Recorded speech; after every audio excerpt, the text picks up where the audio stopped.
जेरै बयनिसिमबो बे समाव गाहाम हामलायनायखौ जासिहरनाय जाबाय। बे समाव दङ आं धेमाजि जिल्लानि सिङाव थानाय हसनापुर गामियाव। दिनै गोथार मंगलबार सानखौ लोब्बा लाखिनानै बिथांमोना दिनै हामबाय फुजा होनाय हाबाफारि लादों। बे समाव जों गामिनिनो गागि आफादनिफ्राय माखासे बाथ्राखौ मिथिना लागोन।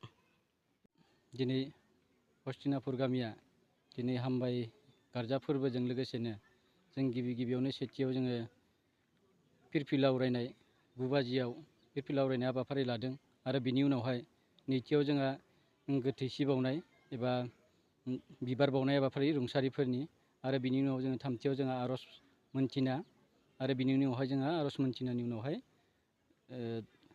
थांनाय सेबा आसाम गभर्नमेन्टजों खुंजानाय ओइस आनजादाव सेथि थाखोआव उथ्रिनाय बिथांमोननि जोंहा मान बावनाय हाबाफारि बेखौ जोंहा लानाय जादों आरो बिनि उनावहाय जोंहा बिथांमोननो बावखांनायनि उनावहाय जोंनि माखासे गारजा फुजानि जा नेम निथि दङ बेखौ जोङो खुंलांनाय हाबाफारिखौ जों सानसेनि हाबाफारि हिसाबै जों लानाय जादों। जिहेतु 2025 मायथाइनि जिहेतु खुंजानाय जों दिनै ओइस आनजादाव जेरै सेथि थाखोआव उथ्रिनो हादों। जोंनि गामिनिफ्राय सासे स्टार मार्क लानानै जोङो पास खालामनो हादों। 78.4 जौखोन्दो। बिथां साहित सर्गियारि, बिफानि मुङा साजु सर्गियारि आरो बिमानि मुङा जारौ सर्गियारि। जों हस्तिनापुर गामिनिफ्राय बिथाङा जे स्टार मार्क लानानै मोजां फरायनानै पास खालामनो हादों आरो जों बुंनांगोन दिनै गथ'आ दिनै जोबोद मोजां फरायनायाव। बिनि बिफा आरो बिमाया एसेबां रोंगौथि गैया, फरायनाय नङा। बिथांनि बिमा बिफाया बुंनो थाङोबा जों फरायनायाव जेबो गैया होननानै जों बुंबाबो गोरोन्थि जानाय नङा। बिथांमोना दिनै गावनि नामखौल' ओरैनो लिरनोल' रोङो। गोजौ थाखोआव बेफोरबायदि फरायनाय जेबो माबा गैया आरो रोंगौथि गैया, जेबो भयेस गैया।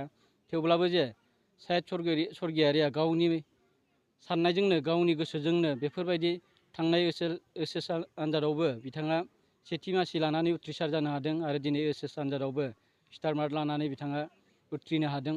जोबोद बाख्नायथावना होननानै जोङो हस्तिनापुर गामिनि जानानै बिथांखौ जों साबायखर बावदों।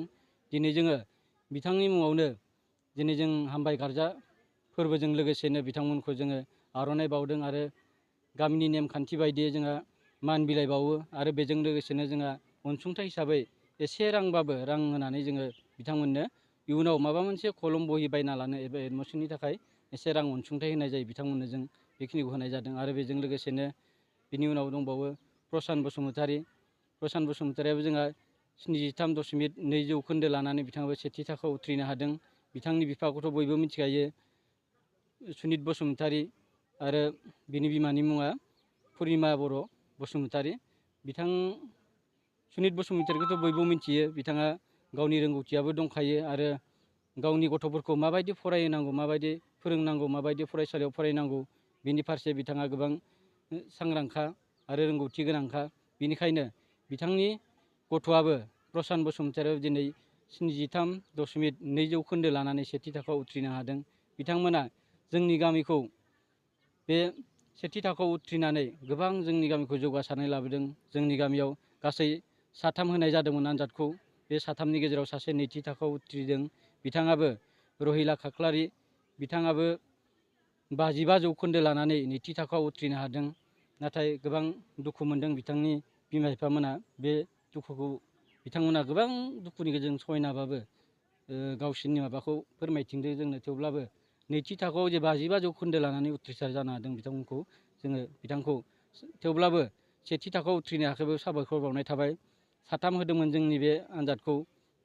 बेजों लोगोसेनो बिथांमोना इयुनाव माबायदि फरायगोन, माबायदि जौगासारगोन बिनि सोमोन्दैबो जों बिथांमोनखौ लानानै गोबां जोङो सिगाङावनो सावरायखानाय जाबाय, बुंफोरथिनाय होनानै जाखाबाय।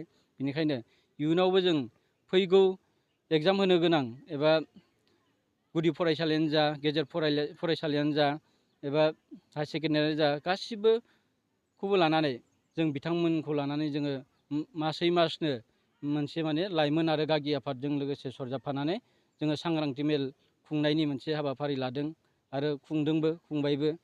आरो मोनफ्रोमबो गरम बन्द'आवनो सामार भेकेसनाव जोङो बिथांमोननो जोङो गुदि फरायसालि, गेजेर फरायसालि, गोजौ फरायसालि गासैखौबो लाफानानै जोङो फोरोंगिरि 4, 5 होनाबाबो बिथांमोननो जोङो रां अनसुंथाइ होलायनानैनो बिथांमोनखौ जोङो इयुनाव फोरोंनायनि एबा सोलोंथाइ होनायनि हाबाफारिखौ जोङो जोंनि गागि आरो लाइमोन आफादा बे थांखिखौ लानानै दोनखानाय जादों।